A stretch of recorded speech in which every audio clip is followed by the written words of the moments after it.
They don't want you to ask these questions. So, like, share, and let's bring this conversation into the open. Could DEI be another Operation Mockingbird with secret services controlling the narrative?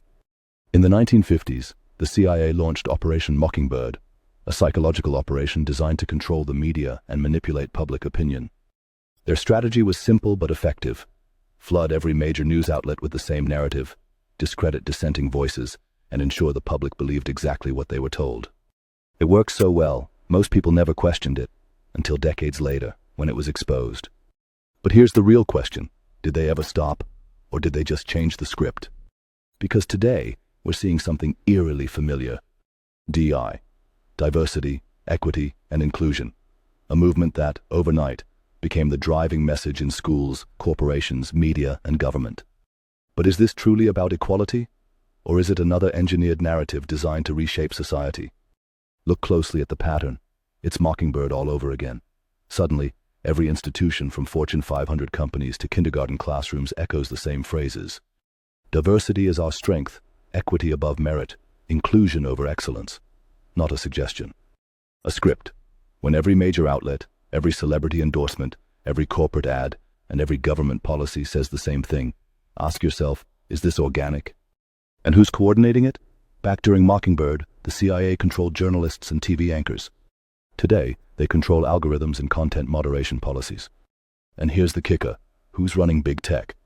Google, filled with former CIA and NSA officials in senior policy roles. Facebook, Meta, content moderation teams stacked with ex-CIA and FBI agents. Twitter, before Musk, entire disinformation departments staffed by former intelligence operatives. Is this a coincidence? Or is it Mockingbird 2.0 upgraded for the digital age? And what happens if you disagree? Under Operation Mockingbird, if you question the narrative, you were labeled un-American or a communist. Today, the labels have changed: bigot, phobic, or hateful. But the effect is the same: silence the dissent, isolate the individual, and maintain control. Even the targets are the same: the youth. In the original Mockingbird operation, Hollywood and schools were the battlegrounds for shaping the next generation's worldview. Today, DEI is embedded in curriculums, cartoons, and corporate training seminars, not as a discussion, but as a doctrine. But why push this narrative so hard? Who benefits? Is this about justice, or something much bigger? Theory 1. Divide and distract. Because while society fractures over identity battles, guess who wins? The same powers that always do. Divide the people by race, gender, and ideology, and you'll never notice the real scam. Record-breaking corporate profits, unchecked surveillance laws, endless wars that no one protests anymore. Theory 2. Corporations use DEI as a shield. DEI isn't a value, it's a corporate shield. Lay off thousands of workers, but we're diverse. Raise prices to exploit inflation, but we support pride. Suddenly, activism isn't about change, it's about brand protection.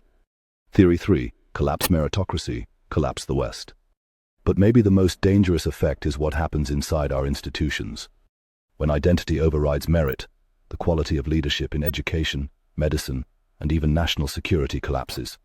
What happens to a society when its most critical roles are filled based on quotas instead of competence? It weakens, it crumbles. And who benefits when Western institutions collapse from the inside out? And here's the darkest part: the same people are behind it. The CIA controlled the media through Mockingbird. Now the same agency's former intelligence operatives run big tech, curating your reality. They've moved from the printing press to the algorithm. From newspapers to your timeline, from un-American to unsafe content. New platform, same program, same control.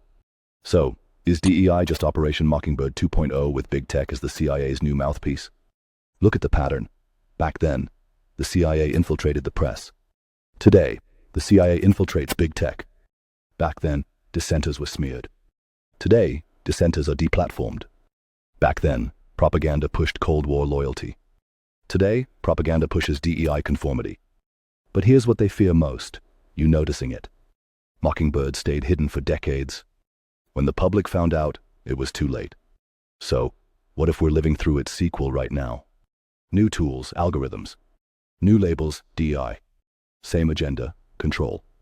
The real question: why are the same intelligence agencies that manipulated the news now running the platforms that control your opinions? They've done it before. So what makes you think They're not doing it again? As the narrative unfolds, the parallels are undeniable. In a world connected by technology, the power to shape opinions lies in the hands of a few.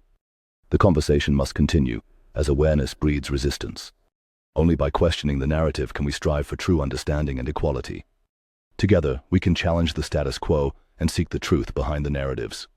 In unity, we find the strength to confront manipulation and advocate for genuine change.